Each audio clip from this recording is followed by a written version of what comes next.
one group as opposed to just a general topic.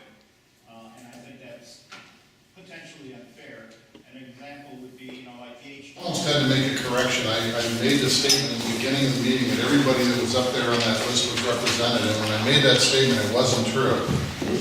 But it is true now because Commissioner Coleman has arrived. What I'd like to do is ask you to do three things. First of all, are there any issues on the list that we presented to you that you don't think belong there? Number one. Number two, are there any issues that we missed that should be there?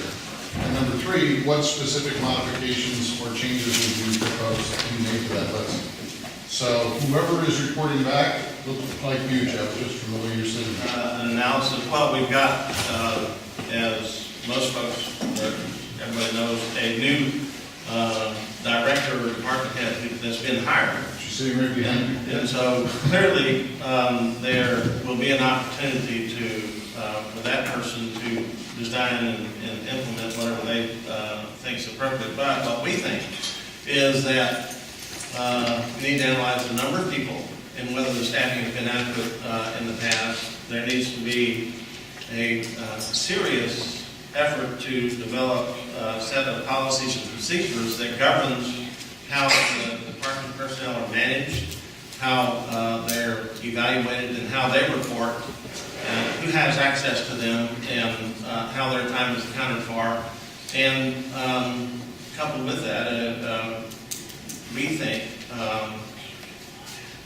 a recommendation that it be analyzed on a cost basis to make sure that the department is operating on a net cash neutral, or that the fees would make the profit center.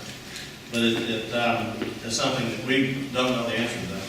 IPC should be armed with their own set of rules and policies that would be enhanced to provide for education and some level of competence before the person is just summarily named to the IPC and they take their seat with no training, no schooling. We think that the public should have the opportunity to be involved at the front end of the process rather than learning of projects when it hits the IPC at the site plan stage, where there is no opportunity at that point for public input.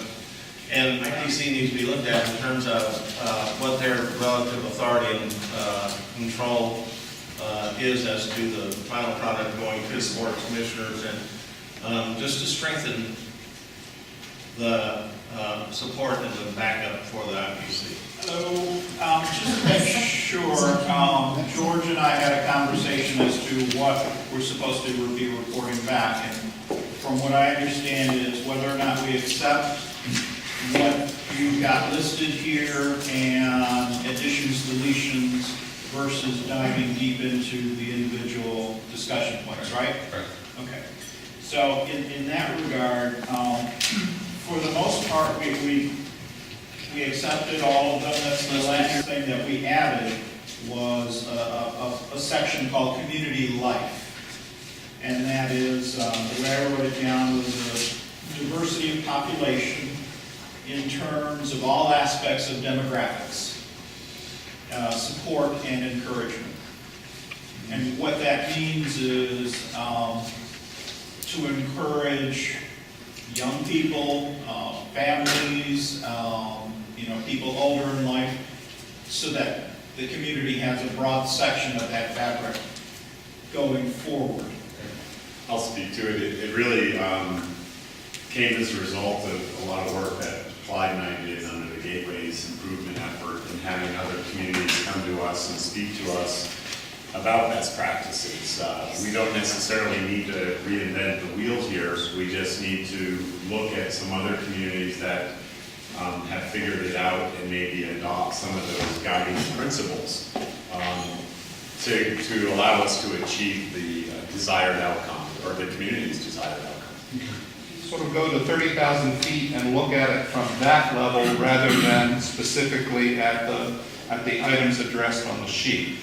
And when we did that, here's where we sort of ask you to consider and what we were considering. First, we thought that there needed to be an addressing of the entire county, that we were county-wide in impact and therefore needed to sort of think of the project from a county-wide standpoint. Next, we identified that there probably are some topics that are difficult to discuss, but that those will need to be confronted before we're able to find the solution that we are seeking. We were concerned about ordinances and are not sure as to whether or not we can legally enforce ordinances that we would all like to write before we leave today. Okay? And so we needed some assistance at that level of, can we do this? We thought, though, that whatever the comprehensive plan would have, however we address this, surely there is a way to identify the uniqueness of each aspect of the community, and so therefore there would be some way to focus on St. Simon's Island as part of a comprehensive plan that addresses its uniqueness. Part of our 30,000 feet piece was to address values. It seemed to us that if we identified we value A over B, we value C more than A or B, there would be a way that that would guide us in coming to a way that we could find consensus about why we're doing what we're doing.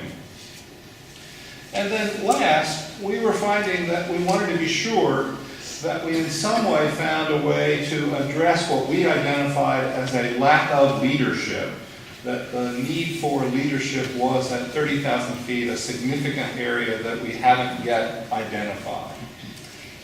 How'd I do and what did I miss? Great. With the categories and the top 10 issues, but we felt like that a couple of those issues needed to be expanded. Under infrastructure, even though it mentions traffic, we feel like that traffic is the elephant in the room, as Caesar said. It's the one issue that everybody talks about ad nauseum, but nobody seems to want to wrestle that elephant to the ground.